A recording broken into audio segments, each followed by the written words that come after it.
147 was The Dutch House by Patchett.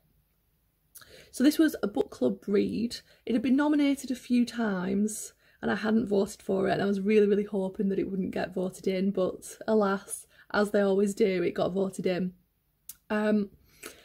Based on the description, I kind of guessed that this wouldn't be for me. I mean, I'm sometimes pleasantly surprised, but yeah, I didn't really warm to it that much. I was a little bit bored by it, and I think the reason why is because there isn't much plot to it. And that's not necessarily a problem.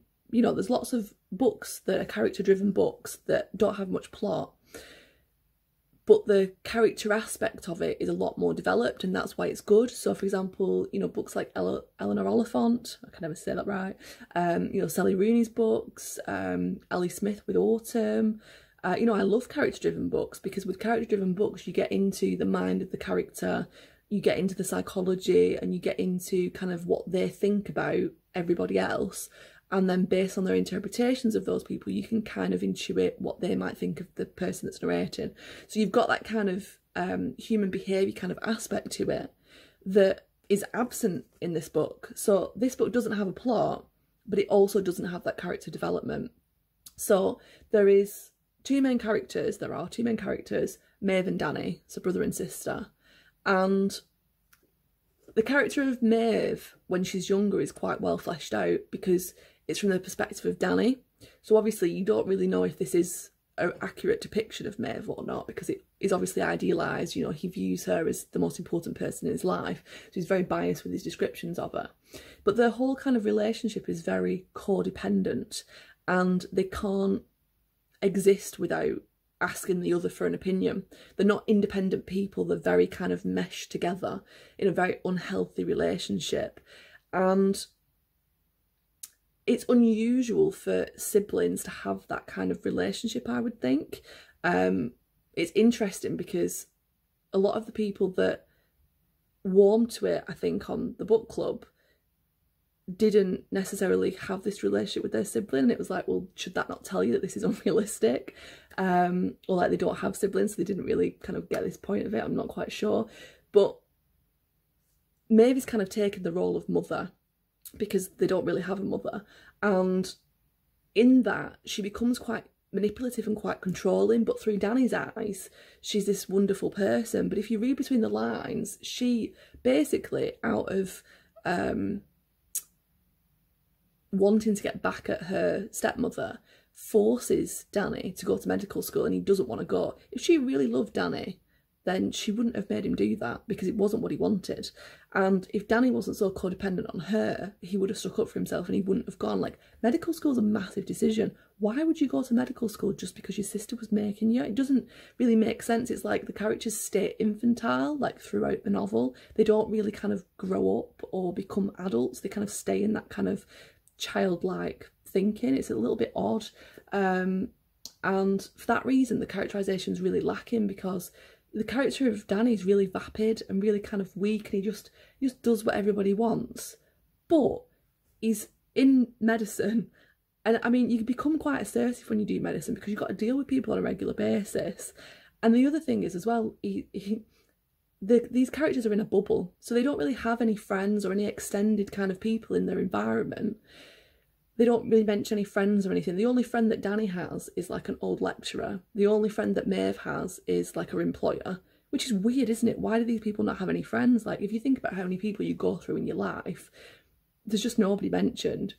He meets his wife on a train, convenient, because, you know, he doesn't have any mates to meet her through.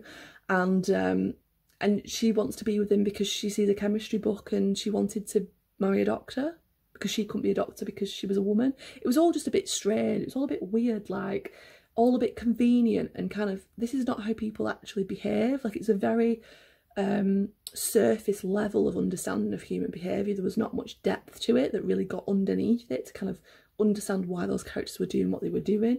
Everything's all a little bit convenient in the sense that Danny's trying to get into real estate because that's what his dad did, and then just, you know, something happens where a friend tells him that there's some land and he buys this land, and then all of a sudden that makes him a, you know, really successful in real estate. It's like, and what if that hadn't have happened? like he wouldn't have been successful, would he? Like, because he wasn't getting anywhere on his own. So it was just all a bit like convenient.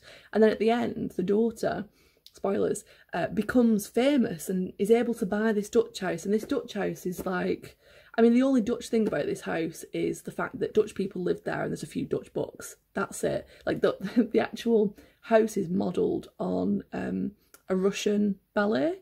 And it's like, but it's called the Dutch house. And it's just like, okay. And the ending is really bizarre. So like the mum and dad are there, but they're not together anymore.